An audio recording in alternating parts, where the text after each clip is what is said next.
Hello friends, जय जगन्नाथ, जय श्री राम।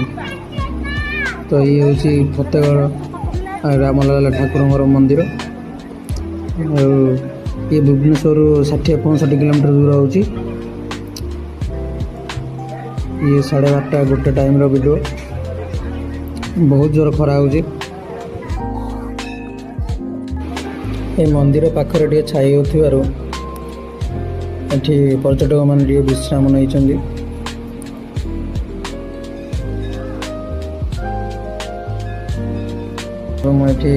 दीपदान कराए।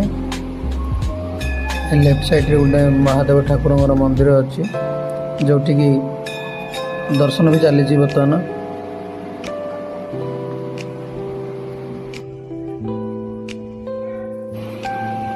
ये गाड़ी पार्किंग पाई भी भल सुविधा अच्छी।